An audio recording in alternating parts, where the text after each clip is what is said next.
What do respondents think of the downward spiral in Indo-Canada ties and all the charges that Canada has leveled and India has pushed back?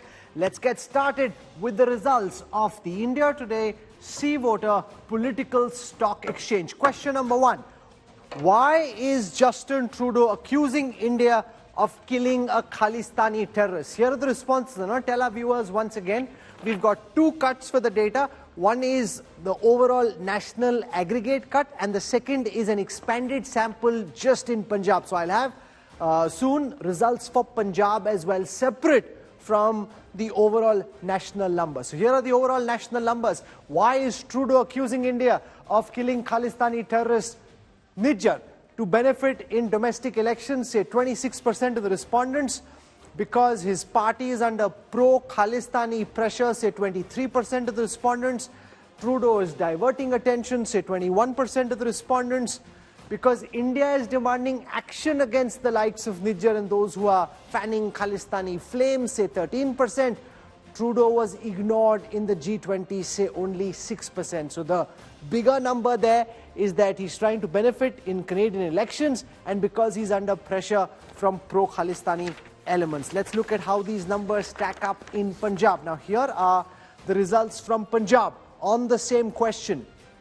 To benefit in polls, 28%, pro-Khalistani party pressure 15%, diverting attention say 18%, India's demand for action 11%, Trudeau ignored in the G20 say 6%. Now the interesting thing there is that the sentiment in Punjab seems to be aligned with the national sentiment on this question. So it's not as if the two data sets are divergent.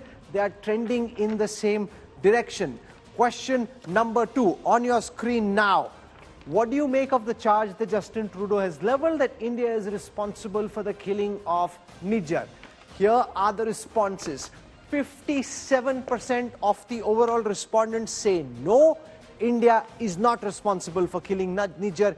Even amongst those who said they voted for the opposition, 54% of the respondents say no, India did not kill Niger. So the sentiment very strongly has people suggesting they don't think India is responsible for the killing of this Khalistani terrorist. Let's take a look at the responses in Punjab on the same question. Here it's 37% saying no. Nationally it was 57% saying no.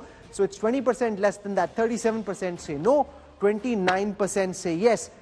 Nationally it was 16%, so 13% more people say India may have been responsible for the killing of the Khalistani terrorist. I want to show you question number 3. What if Indian agencies killed the Khalistani terrorist? What if India actually ordered an extrajudicial killing? Do you support that or not?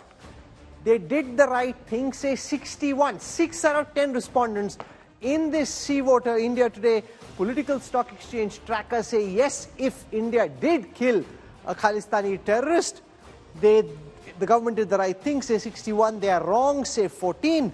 Let's look at the mood in Punjab on the same question. Even in Punjab, 40% of the respondents say yes, they did the right thing. They are wrong, say 25. This is, of course, India has denied that they are responsible for the killing of the Khalistani terrorists, but even if that is somehow true, in Punjab also 40% say yes, that's the right thing. Nationally that number was at 61. So with this now let me introduce our guests who are joining me on this broadcast. I want to welcome first Yashwant Deshmukh, the lead cephalogist at Sea Voter. With us also on this broadcast for context and perspective is Brahma Chalani, one of India's best known strategic affairs experts. We have Navdeep Singh Suri, distinguished fellow at the Observer Research Foundation, former ambassador, and we have Manjinder Singh Sirsa, National Secretary and spokesperson of the BJP. I want to go across first and foremost to Yashwant Deshmukh. On your numbers, the mood very clearly seems to suggest that people think that Trudeau is doing what he is because he wants to benefit in the Canadian elections and because he's under pressure from pro-Khalistani elements inside Canada. Well, Rahul, one very interesting thing which is coming from this particular round of PSE poll, from us. Earlier, every time we did a tracking poll on any such pressing issue, we could see a very, very partisan kind of answers based on the political orientation, ideologies. I guess that after a long time, after we got to an issue where actually there is hardly any division as far as the opposition voters or NDA voters are Correct. concerned. So particularly this is, and also the fact that even though I was expecting some difference as far as response from rest of India and Punjab is concerned, but it is not as big a change that would have been contrasting of sorts. So arguably, this is one, ironically for Canada and Trudeau, it is one thing, one issue which has kind of united more or less people across India, and whatever the way many in the West might have been thinking of Indians having different opinion or different idea on this particular power play or game of accusations. That's a very or important point Yashwant Deshmukh makes, because since the time I've been running the results of the political stock exchange, on no issue has the opinion amongst opposition voters and government voters been so aligned as it is on the issue of India-Canada, Trudeau's charges and India's pushback. That shows the level of congruence there is across the political divide. Brahma Chalani, 57% of the respondents nationally say India did not kill the Khalistani terrorists, and even if it were true that Indian agencies did kill the Khalistani terrorists, 61% seem to support the move. What do you make of the kind of responses we've picked up in the political stock exchange? Well, first, when you have a dreaded international fugitive that is wanted in India for multiple acts of terror, including bombing a cinema that killed or wounded 46 people, he also assassinated a politician. So obviously, his death, by whatever means, can only be welcomed by people in India. You won't find a majority opinion opposing the fact that he died. Whether he died of natural cause or he died of unnatural cause, that's a different issue. But the fact that a dreaded terrorist is gone is something that Indians can only welcome. Do you want to just quickly recap for those watching the charges against KS Nijjar, because a lot of people in Canada and elsewhere trying to project him as a Sikh preacher in charge of a Gurdwara, a man of religion, not a man of violence?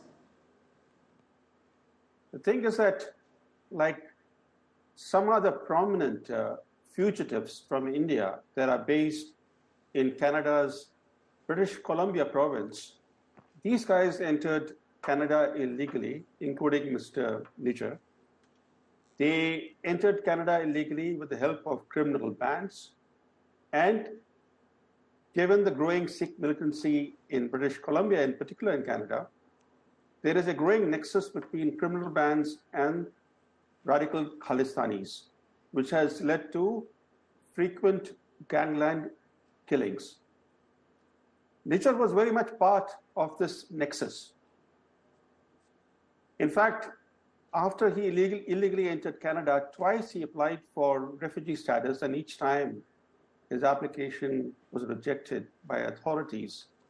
That's the background of this guy who was wanted in India for multiple acts of terror. But he was not on India's list of most wanted terrorists. So I need to make that clear, because there are a number of terrorists that are hiding abroad.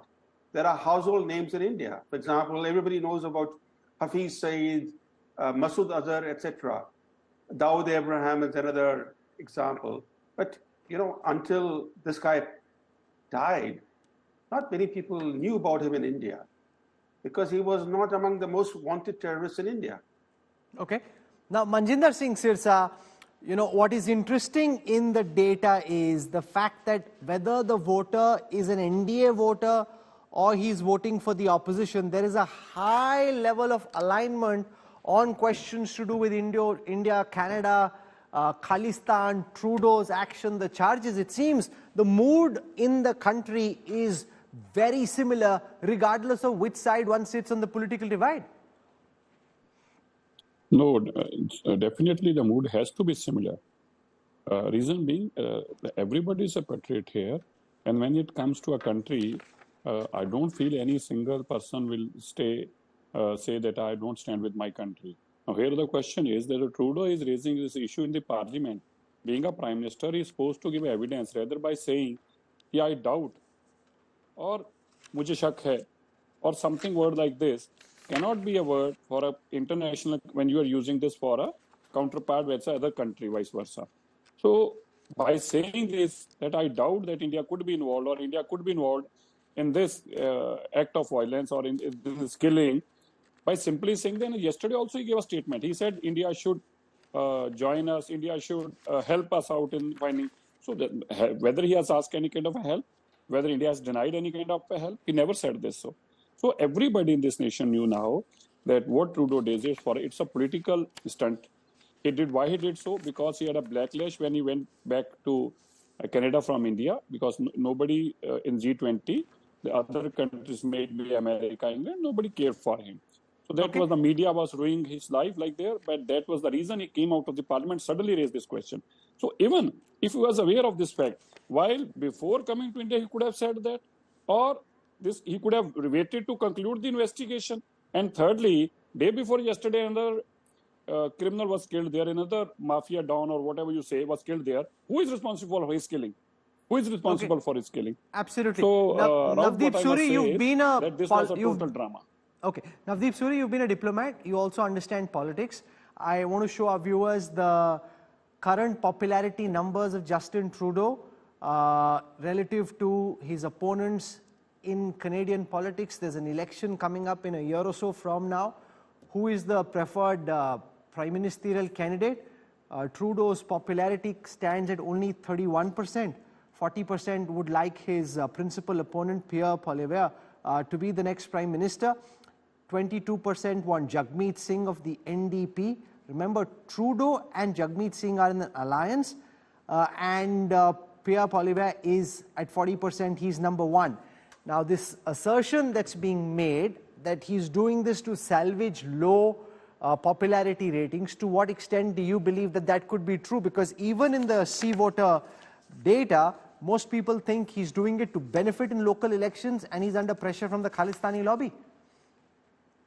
Well, I think that seems self-evident, and he's been doing this for several years. I think the attachment to the Khalistani lobby seems to be directly proportional to his falling numbers.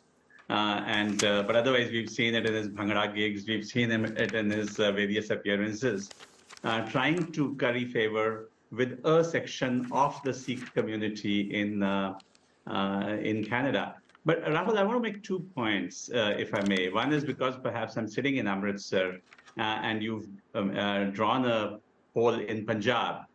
So let me take a shot at the very interesting numbers that you threw up.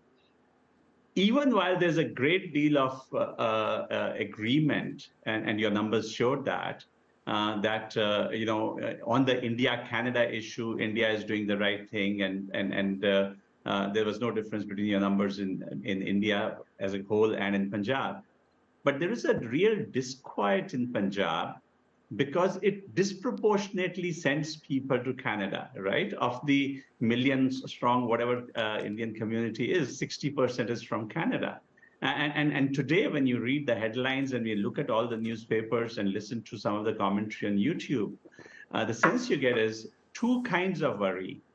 One is people whose families are in Canada and who were waiting for their parents and others. There's a holiday season coming up, there's a festive season coming up, there's a wedding season coming up.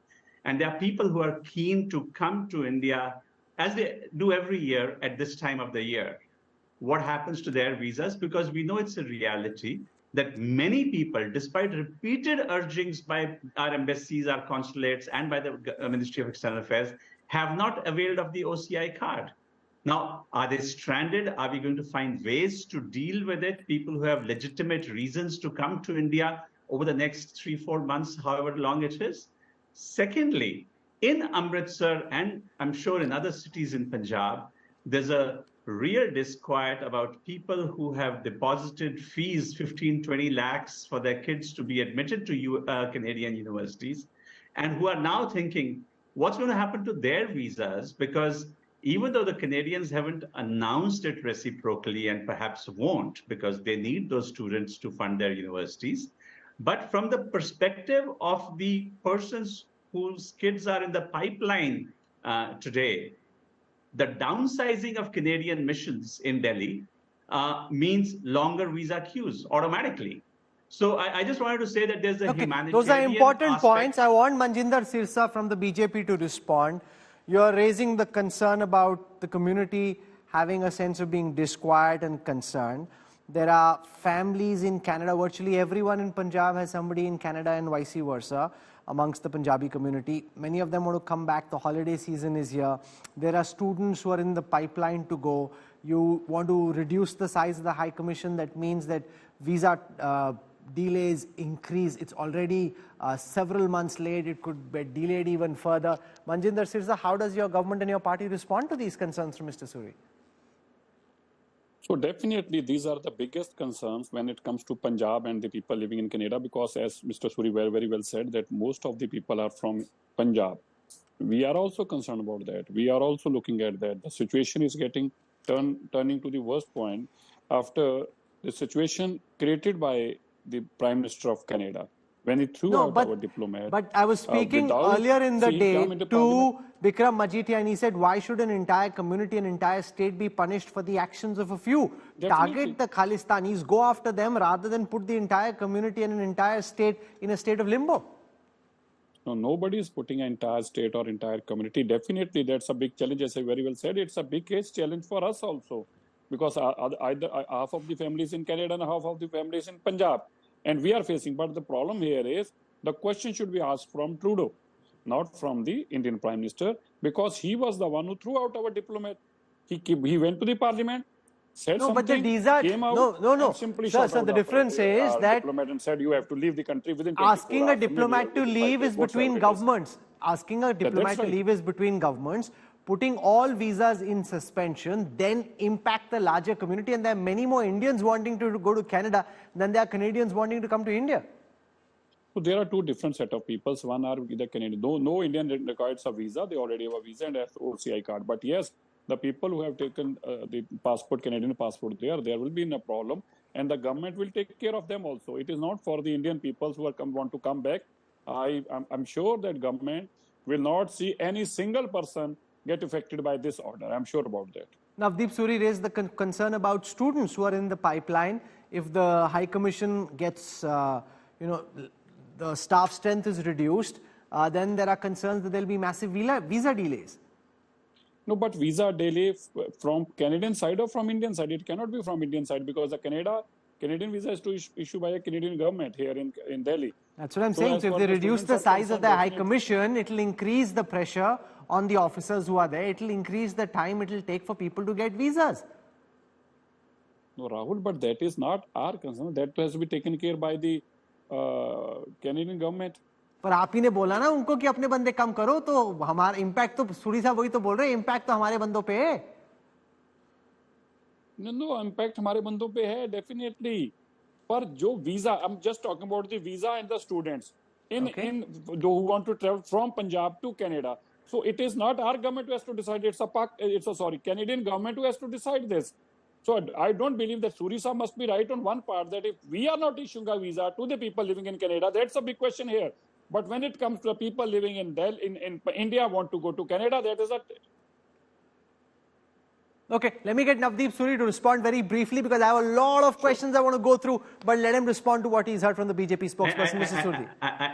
I think, Sister, what I was trying to say is, when we announced a decision for the Canadians to downsize their diplomatic representation in India to the same level as ours in Canada, it has an unintended consequence.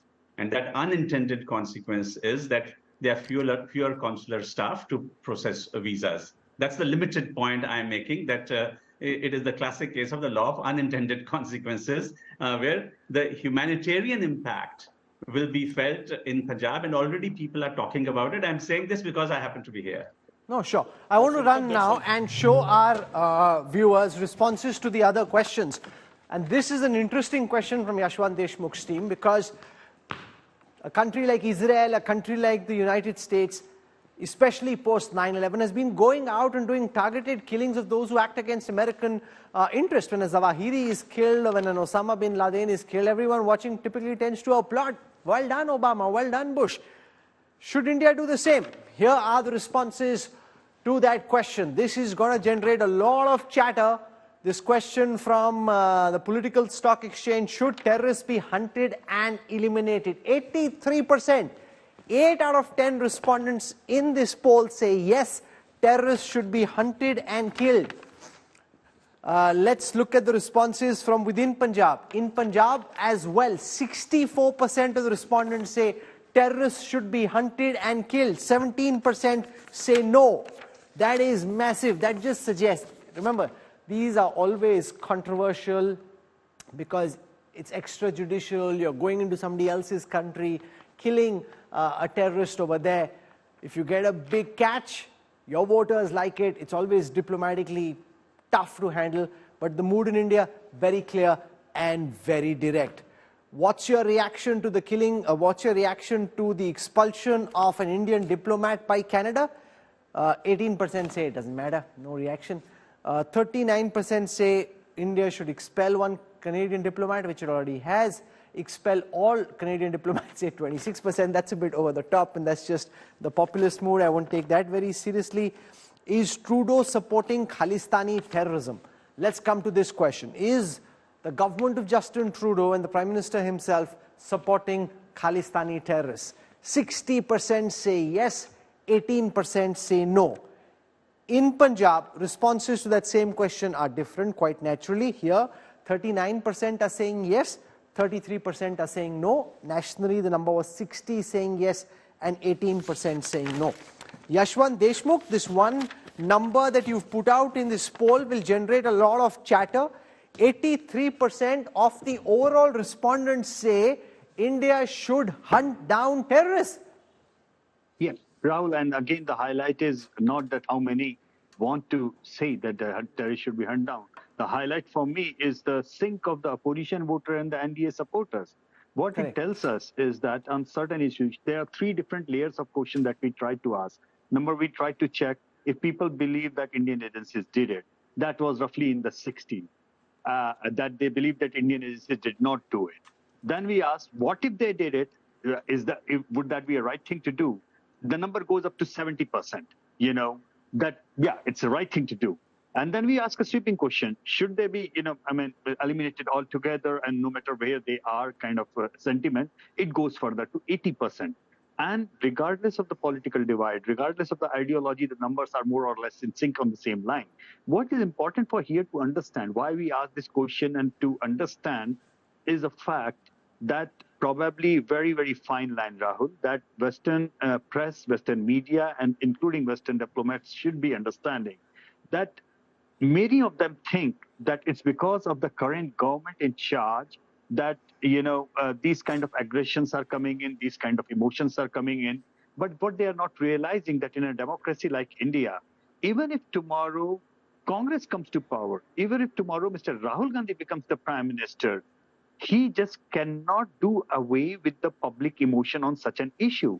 Probably no matter who comes to power, he is going to toe the same line. He is going to take the same action. This is a different kind of India they are dealing with. Is the public emotion is very clear, regardless across the political support line, and that emotion is going to support no matter who becomes the Prime Minister, no matter who wins the election. This kind of public emotion is going to force the government that they are going to choose, whichever way they choose, to go about the way they want to go. So, Brahma Chelani, if I were to enter the realm of speculation just for a moment, when Prime Minister Modi was in opposition campaigning to be Prime Minister as Chief Minister of Gujarat, he said publicly that why is Dawood Ibrahim not being taken down? What is this idea of just giving dossiers to Pakistan? Why can't we do more? We know that the likes of Ajit Doval, the National Security Advisor, again, he hasn't spoken when he's been in government, obviously, but while in opposition, advocated taking down terrorists and being far more proactive than our government had been in the past. Manohar Parrikar, when I interviewed him, spoke of using a thorn to take out another thorn. So one of the reasons why this is being said or looked at is because this government has been far more aggressive in its posture against terrorists than the government of Dr. Manmohan Singh. You have to distinguish rhetoric from action. Has under Modi, India done any hit job? Are the terrorists based in Pakistan still thumping their noses at India? There are more than 100 UN designated terrorists based in Pakistan. Several of them are wanted in India for hundreds of murder. For example, Hafiz Saeed is wanted for the 2008 Mumbai massacre. What has India done to Hafiz Saeed or Masood Azhar or Dawood Abraham or name any other prominent terrorists? I mentioned earlier that Hardeep Singh Nijjar was a little known terrorist in India. If India has done nothing against the well-known, most wanted terrorists, you think India would have gone after Hardeep Singh Nijjar? And what is the basis of Trudeau's allegation? The police have not arrested a single suspect. They have not even found the car in which these killers escaped after killing Nijjar. There is no police statement of any kind. He's relying on inputs from intelligence. Intelligence is not evidence. But if you want to rely on intelligence, you can do what other governments have done in the past. They have provided photographic evidence, audio evidence, forensic evidence. They claim to have evidence. Do you buy that, Brahma Chalani? They claim that there is evidence which is being shared with the Five Eyes country. Do you buy that, or do you think that's just posturing? Nothing has been released. They're talking about surveilling Indian diplomats. Release the audio. For example, how did the Khashoggi case unfold? The Turkish government released video footage of Khashoggi going inside the Saudi consulate in Istanbul and not coming out. They had audio evidence of screams inside the Saudi consulate in Istanbul. They provided clear evidence of Saudi Arabia's hand in the murder and disappearance of Khashoggi. I can name several other cases, famous international cases, where clinching evidence has been provided. Here, not even an audio has been released. See, when you rely on intel, you're basically getting into a spy game. Because what intelligence agencies do is they collect evidence, not collect information, not evidence, and the information is processed and tailored to advance the geopolitical interests of a country. Now, for example, in the present case, what they're calling credible allegations, look at it. They're not even calling it evidence. That's Trudeau's own words. Credible allegations, as if allegations can be credible. Allegations are allegations. There's credible evidence, but not credible allegations. And there is no evidence of any kind. Okay. So, but I think it's important to keep in mind one thing that about hit jobs, that when he stood up in Parliament, Trudeau, and mourned the death of this, what he called Canadian citizen, actually a dreaded international terrorist fugitive, and he offered condolences to Nijjar's family. That same Prime Minister last year celebrated publicly the US assassination of al-Zawahiri, saying it's a step toward a safer world. Same guy. Just look at his stunning hypocrisy. Al-Zawahiri was an old man, retired terrorist, of no threat to anybody. He was taken out by the Americans because Biden wanted to show that he's a tough leader after the debacle in Afghanistan, in surrendering Afghanistan to the Taliban. But here is Nijjar. He is being shielded by the Trudeau government. He's a threat to India. He's a threat to Canadian security. And yet, when he's dead, Trudeau sheds tears in Parliament. The guy's hypocrisy is appalling.